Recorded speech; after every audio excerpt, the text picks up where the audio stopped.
What happened to the highest paid NBA player since the year 1990? In 1990 and in 1991, the player with the highest salary was Patrick Ewing of the New York Knicks. He got paid $3.7 million and $4.2 million respectively. During these two seasons, Patrick led the Knicks to the 5th seed in 1990 and then the 8th seed in 91. The Knicks lost to the Pistons in the second round of the 1990 playoffs, and then they got swept by the Bulls in the first round of the 91 playoffs. 1992, Larry Bird. This was his final season. The Boston Celtics paid him a salary of $7,070,000. Larry finished 14th in MVP voting. Michael Jordan, of course, won MVP that season. The Celtics were the second seed in the East behind the Bulls, and during the 92 playoffs, they lost to the Cavaliers. 1993 and 1994, David Robinson. The Spurs paid him $5.7 million in each season. During this time, he was not able to bring the Spurs a championship nor an MVP, but ironically, he did win the MVP the following year in 1995. In 1993, the 5th seeded Spurs lost to MVP Charles Barkley and the Phoenix Suns in the second round. Then in 1994, the 4th seeded Spurs lost to the Jazz in the first round. The highest paid NBA player in 1995 was Magic Johnson. The Lakers paid him $14.6 million. The interesting thing is, though, Magic actually didn't play a single game that season. The contract, though, served two purposes. Firstly, it was a roundabout way to pay him for coaching 16 games, since on paper he didn't get paid at all to coach, but they still needed a way to compensate him for his efforts. Secondly,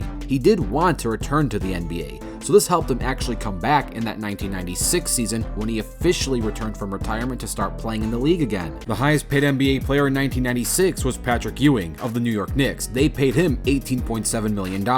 During the 96 season, the Knicks lost to the Bulls in 5 games in the second round. Patrick did make an All-Star team, but not an All-NBA team that season. 1997 and 1998, Michael Jordan of the Chicago Bulls. They paid him $30 million and then $33.1 million. As many of you should know, during these seasons, MJ led the Bulls to 2 championships, beating the Jazz in the finals back-to-back. If you factor in inflation, Jordan's $33.1 million salary in 1998 is still the highest valued salary in NBA history. For example, LeBron's $34 million salary in 2018 was the first to surpass that $33 million total value, but technically speaking, with inflation, someone getting paid $34 million in 2018 would be the equivalent of getting paid $17 million in 1998, so pound for pound, Jordan still made more. Even when Jaylen Brown eventually collects his $65 million salary in 2029, with inflation, if the dollar keeps losing value at the current rate, this would be like Jaylen Brown getting paid just $32 million in 1998, which is still lower than Michael Jordan's $33.1 million. 1999, Patrick Ewing of the New York Knicks. He got paid $18.5 million. This was the lockout season, so Patrick only played 38 out of a possible 50 regular season games.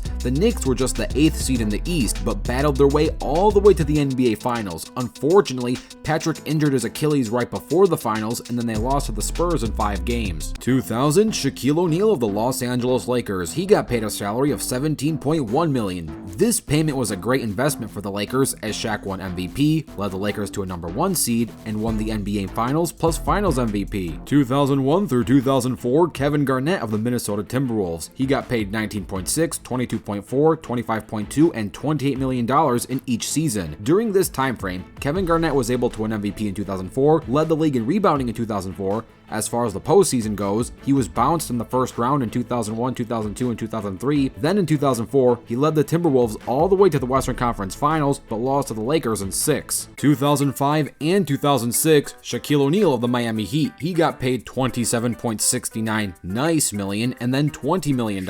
In 05, Shaq was actually second in MVP voting. It was a close call. He had 1,032 MVP points. Steve Nash had 1,066 MVP points. So this was just a difference of 34 points. In 2006, of course, he and Wade won the NBA championship after overcoming an 0-2 deficit from the Dallas Mavericks. 2007, 2008, and 09, Kevin Garnett of the Minnesota Timberwolves for 07, and then the Celtics for 08 and 09. In 07, KG and the Wolves actually missed the playoffs as a 13th seed. In 2008, the Celtics won the championship and Kevin Garnett won Defensive Player of the Year. In 2009, the Celtics lost to the Magic in 7 games in the second round. 2010 through 2016, Kobe Bryant of the the Los Angeles Lakers, getting paid $23, $24, $25, $30, $30, $23, and $25 million in each season. Within this time frame, he won his 5th ring in 2010 and his 2nd Finals MVP in 2010, and then he retired in 2016. He made an All-Star team for each one of these seasons and finished top 5 in MVP voting from 2010 through 2013. Rest in peace to the Mamba,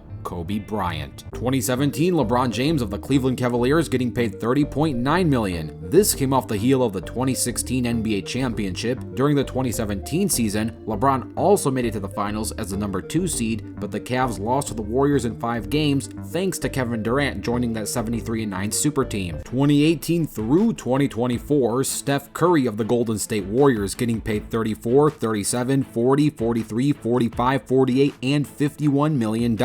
During this time frame, Steph Curry won a ring in 2018 beating the Cavs, made it to the finals in 2019 and lost to the Raptors, made it to the finals again in 2022 beating the Celtics and then winning his first ever finals MVP, and currently this season, Steph Curry is leading the Warriors to the well, I don't know about leading, but he's on the Warriors and they're the 10th seed right now. There is time to get a higher seed though, and technically they are play-in tournament worthy, so they can fight for an official spot of the postseason. Overall, since the year 1990, that's basically 34 years, the highest paid player in the league simultaneously won a ring just 8 times. Michael Jordan twice, Shaquille O'Neal twice, Kevin Garnett, Kobe Bryant, and Steph Curry twice. As for regular season MVP, the highest paid NBA player since 1990 won the MVP award just 3 times. Michael Jordan in 98, Shaquille O'Neal in 2000, and Kevin Garnett in 2004. Only Michael Jordan and Shaquille O'Neal won both regular season MVP, a ring, and finals MVP in the same season, being the highest player in the league since 1990. The takeaway of this trend is that it's basically easier to win a ring if you make financial sacrifices and allow other players to get paid. Then your team will be better, you have a higher shot at winning the ring, and then being the best player on the best team also gives you a higher shot of being MVP. So here's what happened to the highest paid NBA player since the year 1990.